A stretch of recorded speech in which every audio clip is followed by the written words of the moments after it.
Hola, buenos días, El Salvador, ¿cómo están? Gracias por estar pendientes de nuestra señal, la cual desde muy temprano hemos estado, desde luego, haciendo una recapitulación de los acontecimientos que el día de ayer se generaron en la Asamblea Legislativa, precisamente tras la convocatoria hecha por el Consejo de Ministros y que trajo consigo, desde luego, la frustración de lo que fue la sesión plenaria al no tener la asistencia y el quórum pertinente, tal y como lo pudimos apreciar en esa cobertura especial que tuvimos acá en Grupo Megavisión.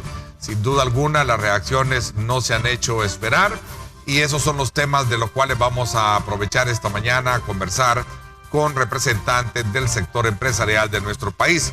Pero antes de poder conocer la postura y algunos aspectos elementales de esta situación, a la cual pues el presidente Nayib Bukele ha dado pues un tiempo de una semana para que la Asamblea Legislativa apruebe ese préstamo de 109 millones de dólares para su plan de seguridad. Además, en el contexto de esta situación, el día de ayer él pidió paciencia a todos los simpatizantes que se hicieron llegar hacia las instalaciones de la Asamblea Legislativa como parte de una convocatoria en las afueras del Palacio Legislativo. Cabe destacar que fueron pocos los diputados que acudieron a la plenaria ordenada por ese Consejo de Ministros. Tenemos allí un recuento que nos da nuestro compañero de labores, Eduardo Alegría López, para que apreciemos lo que el día de ayer aconteció en la Asamblea Legislativa. Veamos. La cita era a las 6 de la tarde, pero los asistentes empezaron a llegar varias horas antes. Poco a poco fueron llenando la calle frente a la entrada de la Asamblea Legislativa, donde fue instalada una tarima con el pódium presidencial. La presencia del presidente de la República, señor Nayib Bukele. Más tarde se hizo presente el presidente Nayib Bukele. Fue recibido con aplausos y gritos de victoria.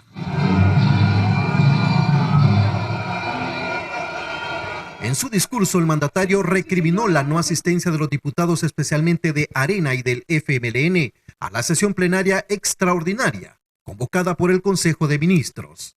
Los que han roto el orden constitucional son esos sinvergüenzas que no quisieron venir a darle la cara, que no quisieron trabajar el domingo.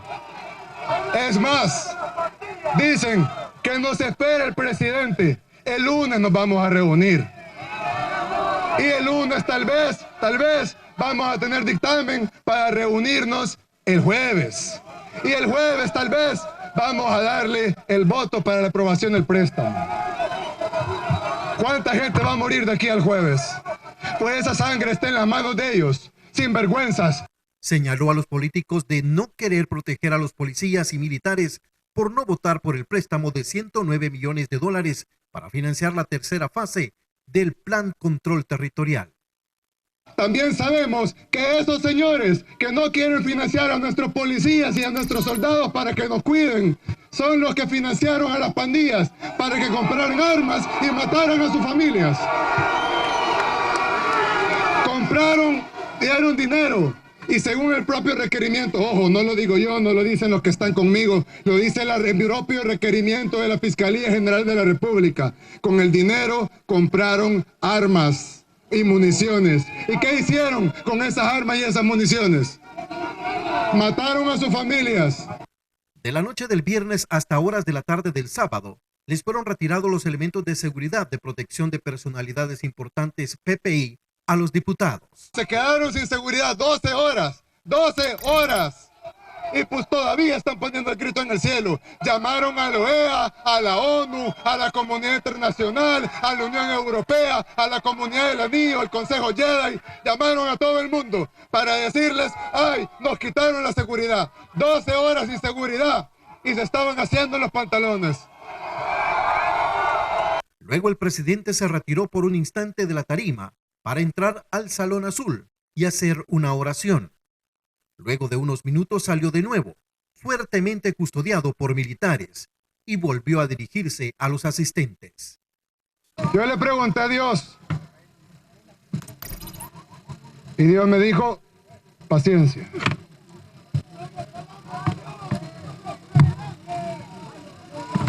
Paciencia.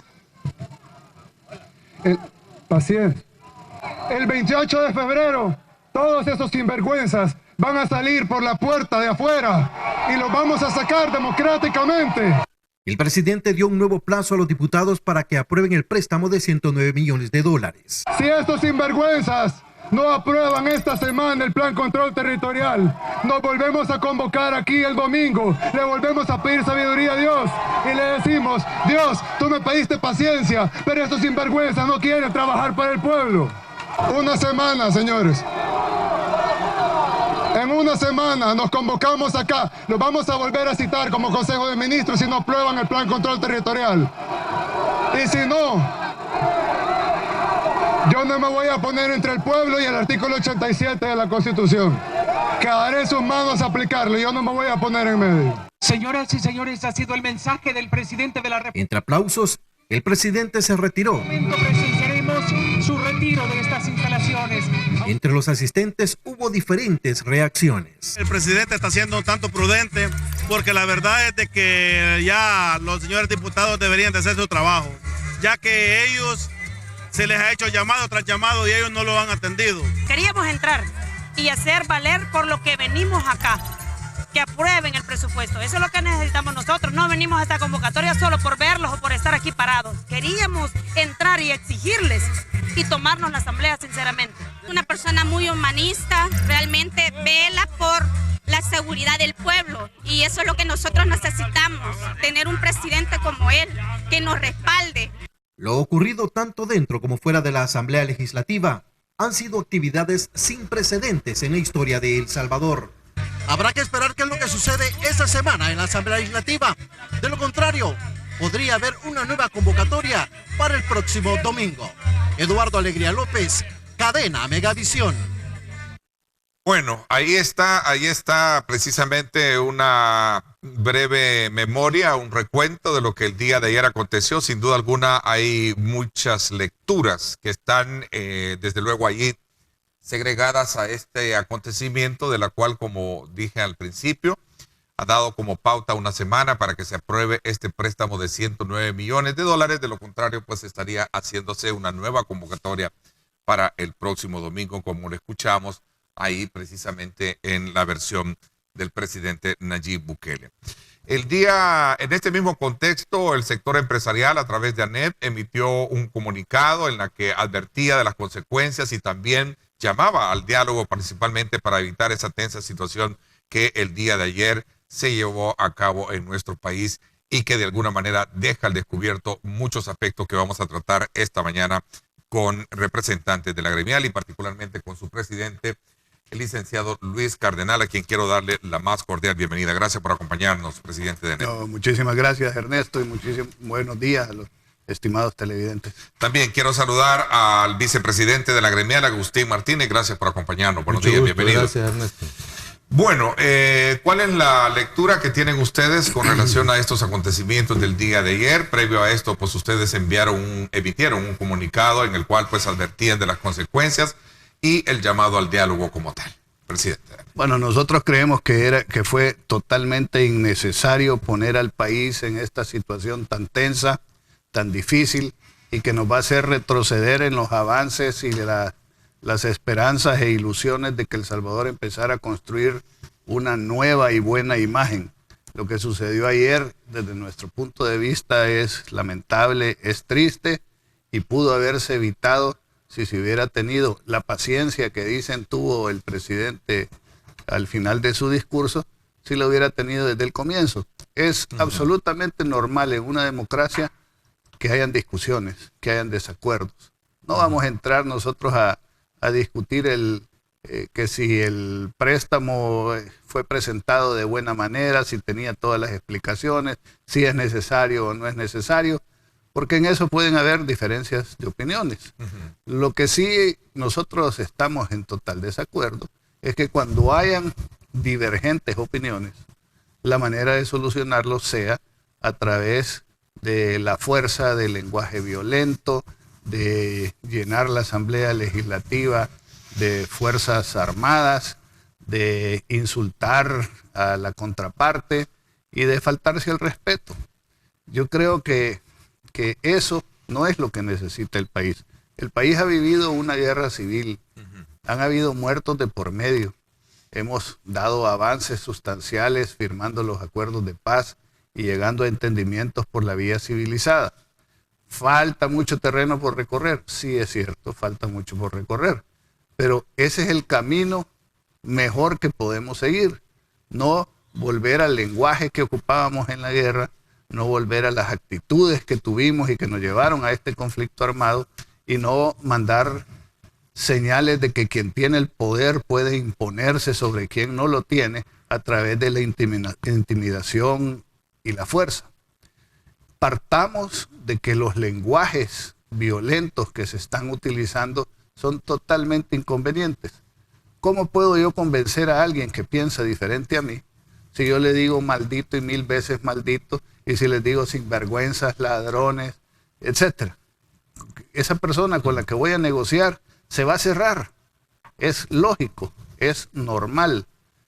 Y creo que todos los seres humanos merecemos respeto por nuestra dignidad intrínseca, pero los funcionarios públicos, aún aquellos que son irresponsables en el desarrollo de sus labores, merecen un respeto por el cargo que ostentan, porque el cargo que ostentan es de elección popular, y que aunque hayan sido unos que votaron por mí y otros que votaron por el otro, tenemos en estos casos tienen, no, pero ellos tienen algún respaldo de la gente que los apoyó.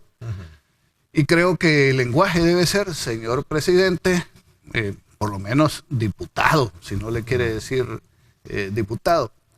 El presidente, como habíamos dicho, había abierto su gobierno con una ventana de oportunidad donde el país estaba siendo visto de otra manera, donde los inversionistas estaban concentrando su atención con interés en El Salvador, donde los bancos multilaterales, donde los organismos internacionales estaban diciendo, bueno, en El Salvador la democracia se respeta, han habido cambios de gobierno y nunca ha habido ningún problema. Y la situación en El Salvador tiene más estabilidad que en otros países de Centroamérica y la cosa va por buen camino. Pero cuando se hacen actos como el de ayer, todos perdemos. Pierde el presidente, pierden los diputados, pero principalmente pierden los ciudadanos, pierde el pueblo salvadoreño. ¿Por qué? Porque en 2 días, en que por cierto nosotros estuvimos tratando de mediar con ambos sectores, llamando a la prudencia, llamando al diálogo, llamando a la paciencia, en estos 2 días la cantidad de llamadas, la cantidad de gente buscando información al respecto de esto y los comentarios preocupados y comentarios negativos que se hicieron por toda esta situación, creo que nos hacen retroceder y que van a costar varios meses para que, si no años, dependiendo de lo que actuemos de ahora en adelante, para que el país vuelva a recuperar esa buena imagen que genera confianza, que atraiga inversiones y permita el desarrollo y los empleos para los salvadoreños. Pareciera que el país volvió a la calma, sin embargo, esto es producto de la pausa que el presidente dio para que, si bien es cierto, bajo la misma actuación, y lo está diciendo el fiscal general en otro medio de comunicación, que se hizo ver mal al presidente en el sentido de que la convocatoria de Consejo de Ministros, ¿verdad?, es un hecho valedero jurídicamente. Sin embargo, habría que ver el objetivo por el cual se interpreta, bueno, los intereses del Estado, ¿no? Yo creo que ese es el tema. ¿Cuál fue el concepto bajo el cual se hace ese llamado? Yo creo que hay que partir de que somos un Estado democrático, republicano, representativo, que bajo diferentes mecanismos elige a sus funcionarios en los 3 poderes. Creo que todos los llamados lo que han hecho es decir, miren, tiene que haber un balance de poderes, porque así funciona un Estado republicano y democrático. Y en ese balance, a mí me gusta mucho esa palabra porque denota o representa al final el estado ideal de las cosas. Tú oyes del balance militar, tú oyes del balance de poderes, del balance nutricional incluso. Y creo que en este caso el balance es el que se tiene que lograr a través del diálogo, que creo, como decía Luis, que no era necesario llegar a estas circunstancias. Hay que partir también de que la sociedad espera resultados en la parte de seguridad, y yo creo que ahí es donde debemos centrar el análisis. Para todos es importante la seguridad, y creo que para el gobierno también. Si el gobierno tiene como prioridad la seguridad, y por eso están gestionando estos créditos, hay que darle el interés del caso.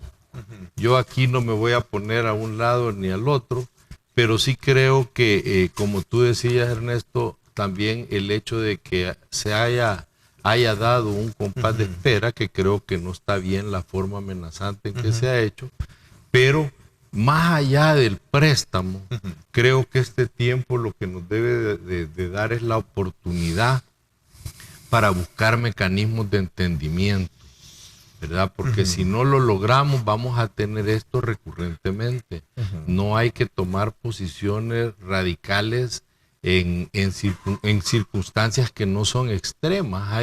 Mira, si yo pusiera aquí sobre la mesa todo el ejemplo de lo que los empresarios y la sociedad vive a través de las gestiones que tenemos que hacer ante el gobierno, te voy a decir, hemos tenido mucha paciencia, gobierno tras gobierno, y tú ves que sigue el problema de la burocracia, pero ese es el sistema sobre el que nos tenemos que regir. O sea, el que tenemos construido. El que hemos construido y sobre el cual debemos trabajar, y a veces se nos agota la paciencia porque tenés inversiones paradas por 1, 2, 3 años, ¿verdad? Entonces, devolviéndole al tema creo que todos tenemos que ser pacientes. Por supuesto, hay ansiedades y más en la política, hay tiempos electorales sobre los que ellos fundamentan sus posiciones, sus situaciones, y al final, como decía Luis, el país es el que pierde bajo circunstancias de mucha conflictividad entre los poderes. ¿Cómo califican ustedes la situación del día de ayer? ¿Es esto un autogolpe? ¿Hay crisis institucional? ¿Cuál es concretamente el término que puede de alguna manera identificar lo que está pasando, lo que pasó el día de ayer? Muchos asemejan que son características propias de lo que están pasando en otros países donde definitivamente se ha perdido muchísimo el tema democracia, ¿no? Bueno, yo no diría que fue un autogolpe. Gracias a Dios no se consumó, pero se llevó las cosas al extremo en cual la gente tenía temor de que esto pudiera suceder. Y repito, se polariza a la sociedad innecesariamente. Todavía no nos hemos recuperado de esa división social que existe desde las épocas de la guerra. Vemos en cada elección política cómo se exacerba los ánimos de la gente y cómo tendemos a centrarnos más en lo que nos divide que en lo que nos une. Y como dice hasta la misma palabra de Dios, un pueblo dividido no va a poder resistir ni va a poder caminar hacia adelante, siempre va a estar emproblemado. Una de las cosas que más está pendiente, así como está la seguridad y el desarrollo económico y la generación de empleo, está pendiente de que los líderes políticos y especialmente el señor presidente de la República propicien esa unidad, propicien ese sentido de nación, propicien esos entendimientos que hagan que los salvadoreños nos unamos por una causa común que es el bienestar del país, ¿verdad? Pero eso no se dio. El día de ayer, como dice Agustín, el balance de poderes se desbalanceó. Ayer ver a la Asamblea Legislativa tomada por las Fuerzas Armadas, que es una de las instituciones que mejor ha salido evaluada después de los acuerdos de paz, precisamente porque ya nos estaba metiendo en política, tener rodeada la Asamblea Legislativa, no por razones de seguridad, sino que por razones de intimidación de un órgano del Estado a otro, creemos nosotros que es totalmente contraproducente.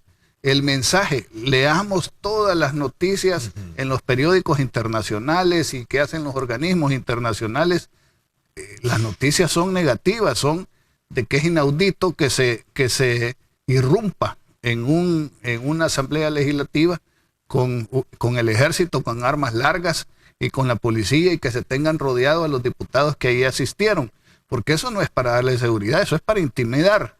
Y la misma Constitución manda que los diputados no pueden ser forzados a pensar o a discutir o a tomar decisiones bajo influencia o bajo fuerza de nadie. Y aunque el Ejecutivo o el presidente diga, no, yo no hice eso, ¿verdad? Los hechos hablan por sí solos.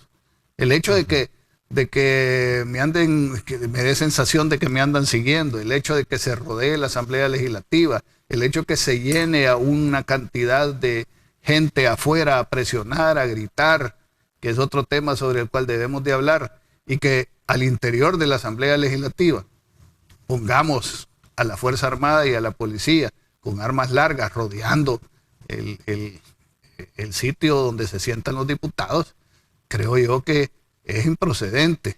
Creo que eso no puede ser y creo que esto mandó una señal completamente negativa y equivocada hacia afuera.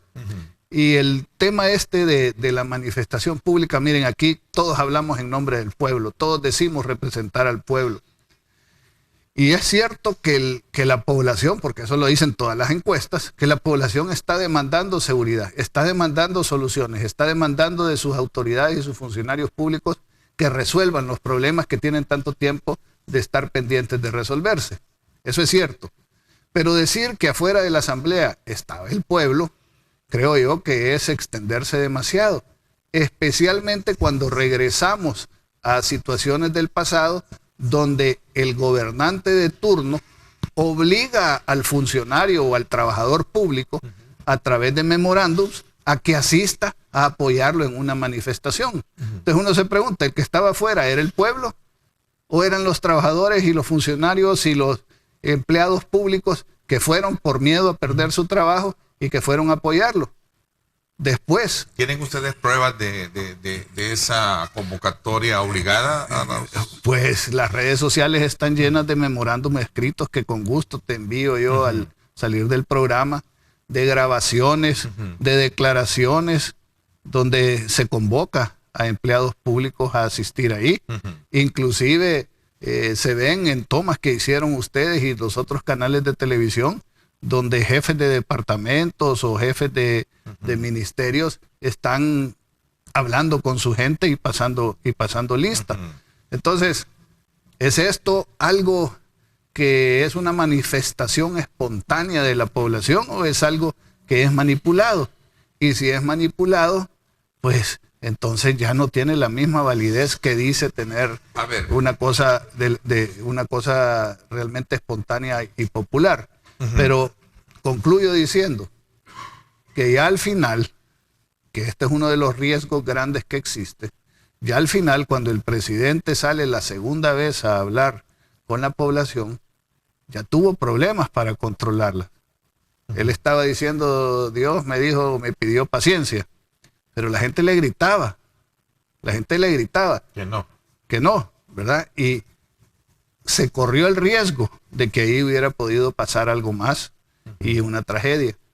Y que un presidente llame por el artículo 87 de la Constitución a la insurrección es, digamos, no solo indebido y peligroso, sino que también creo yo que es una interpretación equivocada de ese artículo, porque la insurrección la hace el pueblo contra quienes tienen el poder, pero en este caso quien tiene el mayor poder en el Estado en estos momentos es el Ejecutivo, es el señor presidente de la República.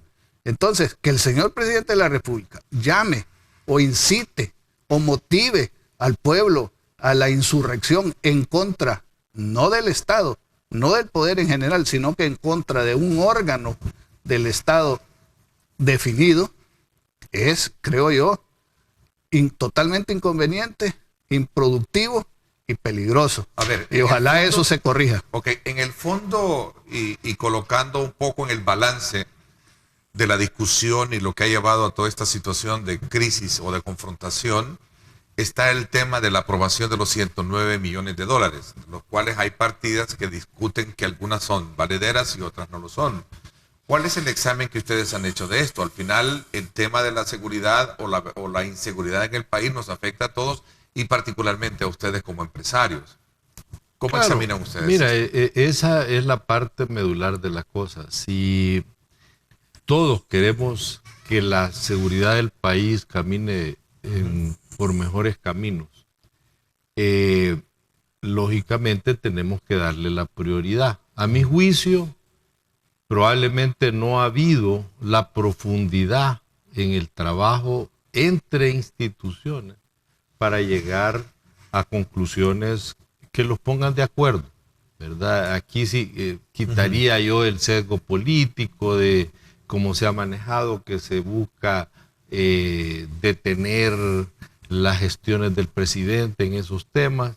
Yo creo que más allá de eso también está el contexto del endeudamiento general del país, que también no lo puedes perder de vista. El país ya está sumamente endeudado.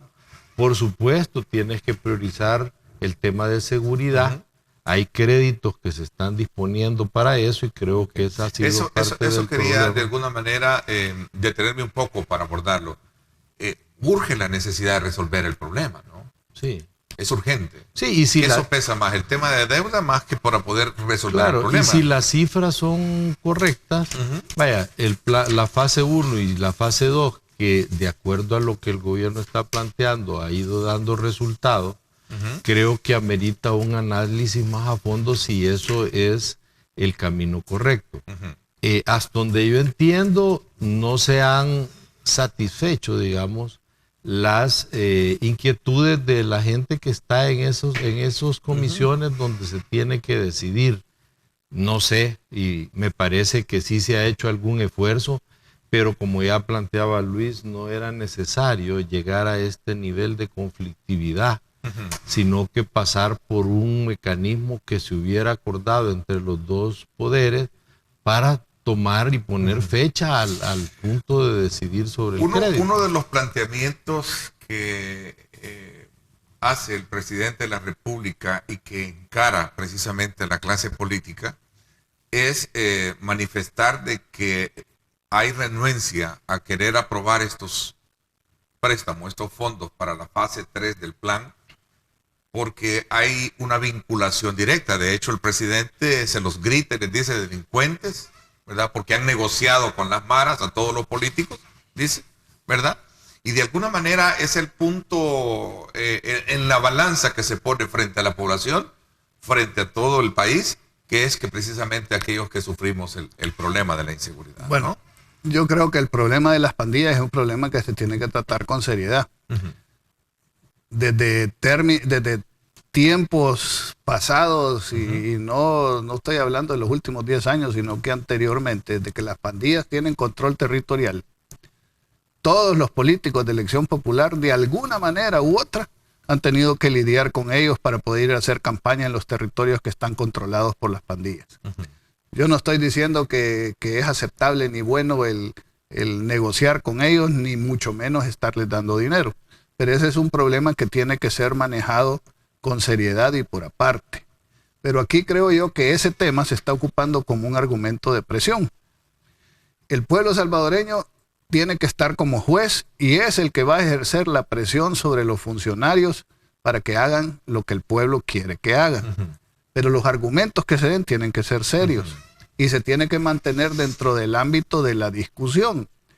El crédito puede ser necesario y creo que lo que hay que hacer son dar argumentos para convencer a la gente y convencer a la oposición de que es indispensable tener ese crédito. Ahora, he escuchado los argumentos de la oposición en los cuales dicen que todavía les falta satisfacer algunas dudas. Si eso es así, el Ejecutivo lo que tiene que hacer es públicamente responder a esas dudas para que la población vea que las preguntas han sido contestadas y que a los diputados no les quedará más remedio que hacer el ridículo o aprobar el crédito. Pero ese es el mecanismo civilizado en el cual se debe de hacer. Ahora solo a manera de conclusión, y perdón un poco porque también vamos a tener varias partes de este programa, y en vista de la situación como la que se ha manejado, quiero agradecerles el que me hayan permitido conversar y conocer la postura de un gremio tan importante empresarialmente como es el caso del sector privado. Solo una cosa más que creo que es importante también analizar, y es que veamos el mecanismo que se ocupó. Aquí hay una gran disputa que si lo que se hizo era constitucional o inconstitucionalmente. Se ha llevado a una crisis de inconstitucionalidad precisamente por llevar las cosas al extremo. Y aquí hacemos un llamado nosotros a la Corte Suprema de Justicia, específicamente a la Sala de lo Constitucional, para que cuando este tipo de dudas surjan y estas situaciones se den, actúen con celeridad dentro del marco de la ley y la Constitución para dislucidar quién tiene la razón. ¿Ha hecho mal un silencio hasta este momento de la sala de no pronunciarse y haber evitado esto si lo vemos desde el tiene que recibir una demanda, pero tengo entendido que la demanda... El sábado en la tarde se hizo, ¿no? Se hizo, entonces cuando se dan este tipo de situaciones, creo que la respuesta de la Sala de lo Constitucional tiene que ser más expedita para impedir, a través de decir quién tiene o no tiene la razón, porque puede ser que todo lo que hizo el presidente está dentro del marco de la ley al convocar a la asamblea, no la forma en la que se llevó a cabo, pero puede ser que no. Pero ahorita hay una diferencia de opinión, hay diputados que dicen que no y hay gente del Ejecutivo que dice que sí. ¿Quién tiene la razón? El único que puede dar a quién tiene la razón es el que interpreta la Constitución. Ya para finalizar, ¿qué opinión les merece este ultimátum que hay de no aprobarse o de aprobarse esta petición esta semana? De lo contrario, se convoca nuevamente a una concentración el próximo domingo. Pues creo que los ultimátums de este tipo no son los más convenientes. Arrinconan y presionan indebidamente y generan tensiones, repito, que son innecesarias. Porque ahora el presidente está comprometido a que si por alguna razón no lo aprueban, él va a sentir que va a perder cara si no lo aprueban y no hace lo que dijo que iba a hacer el próximo domingo. Lo cual hacerlo ya pone nuevamente al país en un tremendo riesgo y una situación difícil. Pero por otra parte, también los diputados, al ponerlos en esta situación, están en la de pierde. Porque si no aprueban, se viene un problema el domingo, o la posibilidad de un problema el domingo. Pero si aprueban, entonces la gente pueda pensar de que le doblaron el brazo. Entonces, eso genera una mayor resistencia para que se llegue a un acuerdo y a un entendimiento. En términos de imagen, de inversión y todo esto va a tener un efecto. Ustedes se hablaba de un retroceso, así brevemente antes de irme. Sí, creemos que ya está teniendo un efecto y va a tener un... ¿Han tenido comunicación ustedes con...? Tenemos comunicación, han habido preguntas e inquietudes de empresarios, de inversionistas, especialmente extranjeros, han habido publicaciones ya internacionales. El día de hoy, FEDEPRICAP, que me honro en presidir, a instancia de los presidentes de las cúpulas empresariales de la región, va a sacar un pronunciamiento moderado llamando al entendimiento, pero sí hay preocupación de qué es lo que está sucediendo. Y la imagen que teníamos de ser ese país donde se estaban respirando aire fresco, de oportunidades, de esa ventana de renovación, de estabilidad, etcétera. No voy a decir que ya se perdió, porque no es así, pero sí digo, se pone en riesgo y va a tener que hacer el señor presidente y todos nosotros esfuerzos adicionales para poder recuperar la buena imagen que se tenía antes que esta situación se diera. Bueno, les agradezco. Yo sí creo, Ernesto, que es importante recalcar que esta situación no debe de volver a darse. Y creo, contestando a tu pregunta del tiempo que se va a dar hasta el ultimátum, como se ha llamado, es importante que más que eso retomar la situación de diálogo. Entiendo que entre el presidente de la Asamblea y el presidente existe una relativa buena relación. Creo que ellos dos son los llamados a generar mecanismos de diálogo para agotar hasta la saciedad cuando hayan situaciones complejas entre ambos poderes. Y sobre todo también el papel tan importante actoral jurídicamente, porque es en el fondo la esencia de la discusión de este artículo de convocatoria de ministros a sesión plenaria por los fines tales de la Sala de lo Constitucional, que creo que en su momento es importante conocer la postura que tengas frente a esta situación.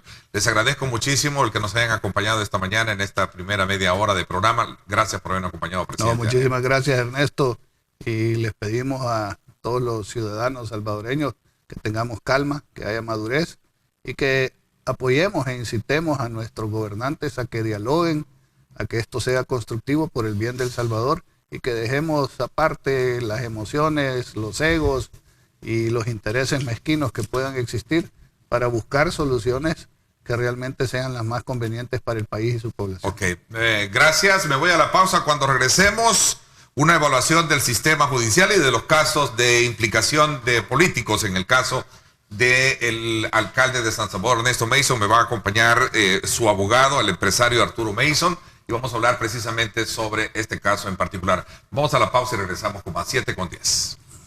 Gracias. Retira tus remesas familiares en el